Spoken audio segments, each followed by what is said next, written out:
Hello and good evening. You're watching Express News with me, Nancy Kohli. Let's take a look at the top stories of the day. Hectic parlors over the government in Haryana. Incumbent Chief Minister Manohar Lal holding discussions with the BJP's working president JP Nadda at the latter's residence in New Delhi.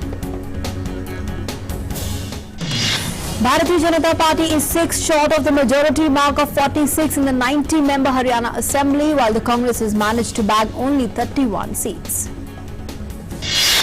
The Jan Nayak Janata Party is expected to play the kingmaker's role, has bagged 10 seats. 7 independents are also expected to play a key role in the government formation, and the National Lok Dal and Haryana Local Party have won 1 seat each.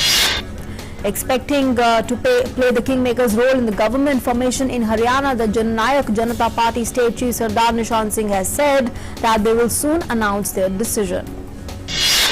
Haryana BJP leader Anil Jain has said there will be a meeting of the Legislative Party tomorrow at 11 in the morning in Chandigarh, where the leader of the Legislative Party will be elected. Union Finance Minister Nirmala Sitharaman and the BJP's General Secretary Arun Singh will be there as observers. After that, the BJP Legislative Party leader will meet the governor to stake claim to form the government in Haryana.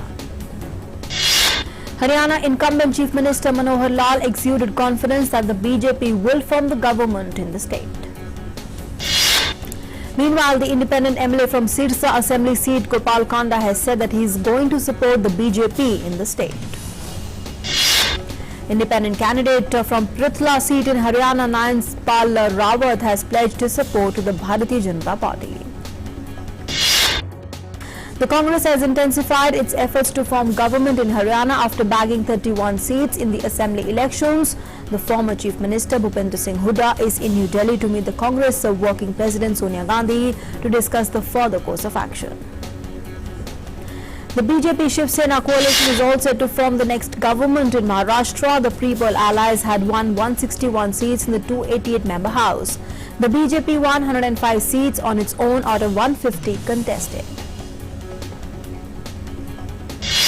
Maharashtra Chief Minister Devendra Fadnavis thanked the people of Maharashtra for giving a clear and decisive mandate to the BJP-led NDA. The Congress and the NCP alliance have emerged as a strong opposition, garnering 98 seats together. Shiv Sena Chief Uddhav Thackeray added that he will discuss the results with his party leaders and the BJP leaders and arrive at the power-sharing formula in a peaceful and transparent manner before the alliance takes claim to form the next government in Maharashtra. In Jammu and Kashmir, peaceful elections were held for the Block Development Council on Thursday. A total of 217 independents and 81 BJP candidates were declared the winners after the counting of votes last evening. Over 98% voting was recorded for the elections without any untoward incident in Jammu and Kashmir. In the Kashmir division, out of 137 blocks notified for the elections, 109 independent and 18 BJP candidates were elected. In the Jammu division, out of 148 blocks, 88 independent and 52 BJP candidates had won the elections. In the Ladakh division, out of 31 blocks notified for elections, 20 independent and 11 BJP candidates have been elected. Over 26,000 panchs and sarpanchs participated in the Block Development Council elections. Prime Minister Narendra Modi has hailed peaceful completion of Block Development Council elections in Jammu, Kashmir, Leh and Ladakh on Thursday. In a series of tweets, Prime Minister Modi said that peaceful conduct of the Block Development Council elections will make every Indian proud. For the first time since 1947, the Block Development Council elections were held in Jammu, Kashmir, Leh and Ladakh on the 24th. The polls witnessed a historic turnout of 98%. There were over 1,080 candidates in the fray in 310 blocks. The Prime Minister said he is delighted to share that the BDC elections in Jammu, Kashmir, Leh and Ladakh were conducted in a very peaceful manner and there was no violence. This shows the people's unwavering faith in democracy and the importance they accord to the grassroots level governance. It would make India's Parliament proud that due to the historic decision in August this year, the people of Jammu and Kashmir have been able to exercise their democratic right with exceptional enthusiasm as seen in the historic turnout of 98%, that too without any violence or disturbance. Vice President M. Venkaiah Naidu is representing India at the two-day 18th Non-Aligned Summit in Baku, Azerbaijan today. The Vice President was warmly welcomed by the President of Azerbaijan, Ilham Aliyev, ahead of the NAM Summit 2019. Around 24 heads of the state and the governments are in Baku to attend the summit. The 18th meeting of the 120 nation group, covering 55% of the world's population, is expected to discuss responses to contemporary challenges around the world. President Ramnath Kovind has said that the teachings of Lord Buddha and Mahatma Gandhi can help a lot in conflict resolution in present days. Addressing a gathering on the 50th anniversary of Vishwa Shanti Stupa in Rajgir in Bihar, the President said that the message of peace, unity and non-violence of Shanti Stupa resonates with the spiritual message of Lord Buddha. The President also said that conflict, poverty and underdevelopment feeds upon each other. Earlier, the President inaugurated the day-long Golden Jubilee celebrations of Vishwa Shanti Stupa in Rajgir. The 30-share BSE Sensex swung over 523 points before settling 37.6 points or 0.10% higher at 39,058. The broader NSE Nifty closed at 11,583, up by just 1.3 points or 0.01%. Both the key indices closed the Hindu calendar year Samvat 2075 with smart gains. The Sensex rallied 4,066 points or 11.62%, while the Nifty soared 1,053 points or 10% in Samvat 2075. Meanwhile, the Indian rupee appreciated 12 paise to 70.9 against the US dollar intraday. The Brent crude futures, the global oil benchmark, slipped 0.18% to $61.5 per barrel. The gold prices rallied to 20 rupees to 39,240 rupees per 10 grams in the national capital on Dhanteras today, according to the HDFC Securities. Silver prices rose by 407 rupees to 46,399 rupees per kilogram in futures trade today as participants widened their bets amid a firm trend in the precious metals overseas. Gold and jewelry sales were muted so far on the occasion of Dhanteras as people preferred silver coins and utensils for token buying and sluggish consumer spending and high rates of the precious metal. 5 days long festivity of Deepavali have begun today. Dhanteras is being celebrated today. The markets are all decked out with candles, lights, earthen lamps and other decorative items. A massive improvement in asset quality and gains on stake sale in a subsidiary have helped the State Bank on Friday report a near six-fold growth in consolidated net at 3,375 rupees crore for the 3 months to September period. The Telecom Regulatory Authority of India has recommended allocating 5 MHz spectrum in the prime 700 MHz band to Indian Railways for its captive use in areas such as passenger information display system and live feed of video surveillance and other public safety and security services needs. The Supreme Court on Thursday ordered phone operators in the country to pay the government a combined 920 billion rupees in the past airwaves and license fees. The ruling came after a 2 decades-old legal dispute between the authorities and the companies over the payment. The shares of Vodafone Idea and Bharti Airtel fell sharply after the order came in just after 1 in the afternoon. At the close of the trade on the BSE, Vodafone Idea touched a 52-week low of 4 rupees.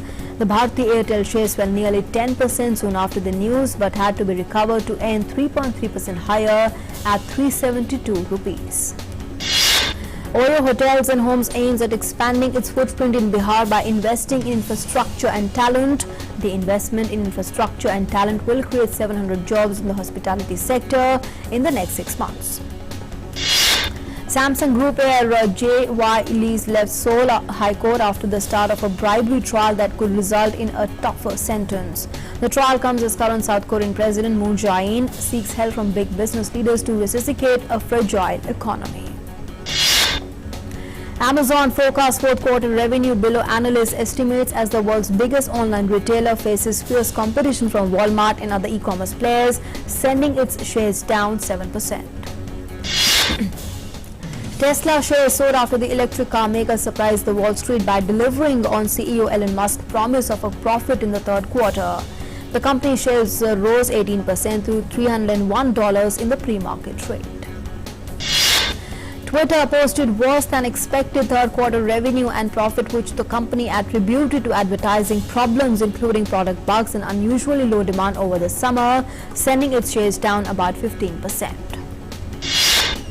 Social media giant TikTok has tied with GoIbibo to provide its users with unique Diwali stickers and personalized greetings. The user with most creative greeting would be rewarded with travel packages of GoIbibo.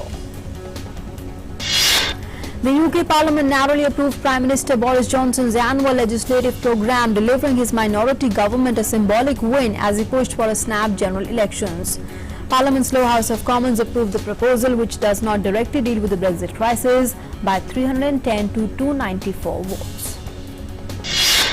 The British opposition Labour leader Jeremy Corbyn said that he would wait for the European Union's decision on the Brexit delay. Venezuela's opposition joined the nationwide protest in Caracas to denounce the chronic blackouts and frequent power outages in the country. People marched to Venezuelan Electricity Corporation headquarters but were blocked from reaching their intended destination by the Venezuelan National Guards. Supporters of Venezuelan government also marched towards the Electricity Corporation headquarters but marched to reject the opposition protest. The Chinese Foreign Ministry in a statement said that British police have yet to confirm the death of 39 people. The Chinese statement also asserted that the British police have yet to identify the victims and confirmed that the truck arrived on a ferry from Belgium. In Britain, the campaigners held a candlelight vigil outside the British Home Office to commemorate 39 Chinese victims who were found dead in a truck 2 days back near London. In Chile, anger over inequality and the cost of living sent tens of thousands into the streets to demand an overhaul in one of the region's most stable and wealthy nations. Thousands gathered in Santiago, where they clashed with the police. The anti-riot police used tear gas and water cannons in an attempt to disperse the crowd. Chile's Foreign Minister Teodoro Rivera announced they would be inviting the personnel from the High Commission of Human Rights as well as the members of the Human Rights Watch to visit the country in order to ensure the full transparency of the events. Chile's center-right leader Sebastián Piñera said he would ship a bill to Congress that would overturn a recent hike in electricity rates and hopes that this measure will turn the violent demonstrations into an opportunity for Chile. Large numbers of demonstrators stormed on the streets of Guinea's capital, Conakry, against the constitutional change which would lead President Alpha Condé to seek the third term. All the demonstration remains peaceful. Lebanon protest has reached another week. The protesters said that they will not withdraw until their demands are fulfilled. The protests have been peaceful yet, and security forces prevented demonstrators from blocking the roadways. Hundreds of lawyers marched on the streets of Algiers carrying Algerian flags. The lawyers in Algeria are demanding justice reform and an end to arrests and trials without evidence. This came after the court last week ordered the detention of a journalist and activist on the charges of undermining the morale of the army. General Francisco Franco's supporters lambasted the Spanish government for removing the remains of its former dictator from the state mausoleum where he was buried in 1975. In Bolivia, the unrest against the electoral counting unraveled in and after a final vote tally by Bolivia's electoral board. The board has given an outright win to President Evo Morales in the first round election with 47.07%. Iraq's Prime Minister Adel Abdul Mahdi said people would be free to exercise their right to demonstrate. His statement came after the violent protest in Baghdad against corruption and inefficacy of the government in improving the lives of the people. Prime Minister Adel also warned that violence would not be tolerated. Russia carried out flag march in northeastern Syria. Earlier, the Turkish President Erdogan and the Russian President Vladimir Putin agreed that their forces would start overseeing the removal of the YPG militia. The U.S. Defense Secretary Mark Esper meets his Turkish and Italian counterparts Hulusi Akar and Lorenzo Guarini, respectively. South Korean Finance Minister Hong Nam-ki cited the enhanced global status of South Korea, said it will no longer seek special treatment reserved for developing countries by the World Trade Organization in the future. The Russia-Africa summit in Sochi has concluded. The Russian President Vladimir Putin has said that the final declaration of the summit reflects goals to encourage development of bilateral cooperation between the two nations. On the 75th anniversary of Norway's liberation, the Russian Foreign Minister Sergei Lavrov said that a Norwegian man, Frode Berg, who was jailed for spying, could return home any moment. Lavrov said this after his arrival in Caracas. Mokgweetsi Masisi has been elected as the president of Botswana, with his ruling Democratic Party winning the general elections. She said that his immediate priority will be to improve the economy and amend the outdated financial laws. The fast-moving wildfire burned through Northern California. Thousands of people were forced to evacuate their houses as wildfires raged to north of San Francisco. Nearly 2 lakh were without power when the wildfire began spreading in Sonoma County.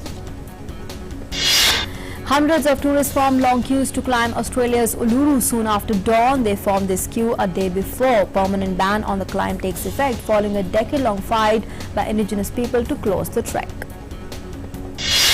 A recent excavation of fossils in central Colorado reveals the rise of mammals from the post-apocalyptic landscape after an asteroid smacked Earth 66 million years ago. It also annihilated 3/4 of all the species, including the dinosaurs. France's Louvre Museum, home to Leonardo da Vinci's Mona Lisa, opened its much-anticipated exhibition to the public to mark the 500th anniversary of the Italian master's demise. One of Italy's most beautiful and the noble Roman houses, the House of the Bicentenary in the archaeological park of Herculaneum, has been brought back to the public eye this week after a 30-year restoration project. Annual Sondervik Sand Sculpture Festival observed on the west coast of Danish. 40 artists from around the world have created a 200-meter large magnificent sand sculpture of a robot. Artists in Russia's Rostov region painted the breed of local Dawn horse on stable walls. She painted the walls as part of a campaign to raise awareness about the endangered breed. 1,000 feet high building has been decked up in Manhattan, which offers a sweeping bird's eye view of the city. The Edge is being built as part of the New York City's luxury Hudson Yards complex. The BCCI has announced that Rohit Sharma will lead the 15-member squad in T20 International Series, while Kerala wicketkeeper Sanju Samson has been included in the squad against Bangladesh. All-rounder Shivam Dube earned his maiden call-up in the T20 International squad for the home series against Bangladesh, and Virat Kohli will return to lead the side in the 2-test series. The T20 International Series between India and Bangladesh will begin on the 3rd of November in New Delhi. The second T20 will be played on 7th November in Rajkot, and the third match is scheduled to take place in Nagpur on 10th November. The Test series will begin from 14th November in Indore. The second Test will be played at the Eden Gardens from 22nd November. It will be a part of the World Test Championship, which India are leading with 240 points at the moment. The Chief Selector MSK Prasad gave a clear indication on where they stand regarding the future of former India captain Mahendra Singh Dhoni by selecting young Sanju Samson as the backup wicketkeeper for Rishabh Pant in the T20 squad for the upcoming Bangladesh series. Prasad stated that they are looking for younger options in the shortest format, with Pant being the man in focus for them. Fifth seed PV Sindhu sailed through the quarterfinals of the French Open with a dominating 21-10, 21-13 over Singapore's Georgia Min. The Indian shuttler took only 34 minutes to back the contest in straight games. Saina Nehwal was knocked out after losing to An Se-young in the quarterfinals of the French Open in the straight games to An Se-young of Korea by 20-22, 21-23. Earlier, she cruised to the quarterfinals with a commanding 21-10, 21-11 victory over Denmark's Lan Højmark in the second round. Satvik Sairaj, Ranki Reddy and Chirag Shetty stunned the reigning world champions Muhammad Ehsan and Hendra Setiawan of Indonesia 21-18, 18-21, 21-13 in the men's doubles second round of the French Open tournament. Nicolas Pepe came off the bench to rescue Arsenal at home against Vitoria Guimaras with 2 late free kicks in Europa League on Thursday.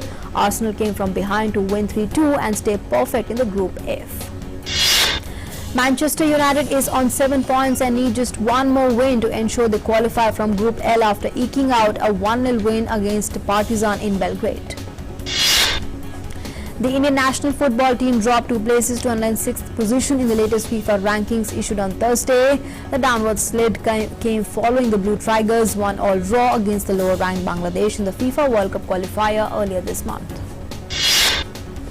Bangladesh jumped 3 rungs to the 184th spot in the FIFA rankings, while Belgium has managed to hold on to the top spot, followed by France and Brazil.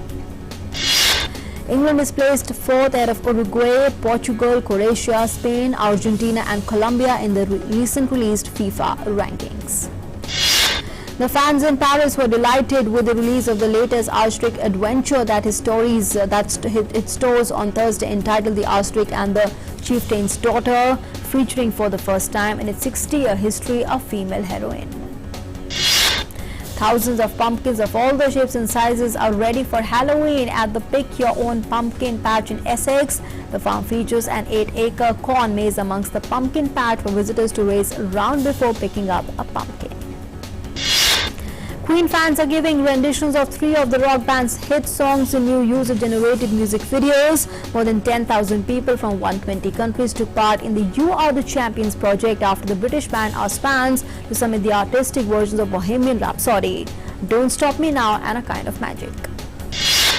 Scientists have developed a new artificial intelligence system that can suggest helpful tips after looking at the picture of an outfit. System called Fashion Plus Plus uses visual recognition system to analyze the color, the pattern and the texture of the garments. Sitcom Lizzie McGuire is set for a remake and the entire original star cast will be seen reprising their roles for the forthcoming series. Disney Plus streaming service announced the news on Thursday. Jennifer Lopez and Alex Rodriguez have donated a year's supply of food to a school. Jennifer has also shared a video of school kids on the Instagram. Hollywood film The Irishman is set to reunite Robert De Niro and director Martin Scorsese. The plot of the movie is based on Charles Brandt's book, I Heard You Paint Houses. Kim Kardashian West and Kanye West celebrated American designer Rick Owens at the Fashion Group International's annual Night of the Stars Gala. Joel Soloway, the creator of the show Transparent, is soon to direct the biographical drama film on the life of Sally Ride, who became first American woman to ride the space. Chilean-American actor Pedro Pascal is set to play the character of villain Maxwell Lord in the upcoming Wonder Woman 1984. American screenwriter and director Paul Schering to direct the 3rd season of Tom Clancy's Jack Ryan. He will take over from Carlton Cuse. Freeform Cable Network has cancelled the Marvel's Cloak and Dagger after season 2. The series debuted in the year 2018, casting the story of 2 teenagers with the superpowers. American actor Darren Criss set to come back with a revival of American Buffalo. It features Sam Rockwell and Lawrence Fishburne. Deepika Padukone is all set to play Draupadi in her next outing Mahabharat. The actress will also produce the feature along with Madhu Mantena. Houseful 4 starring Akshay Kumar, Ritesh Deshmukh, Bobby Deol, Kriti Sanon released today. This reincarnation comedy drama was screened especially for the film fraternity last night.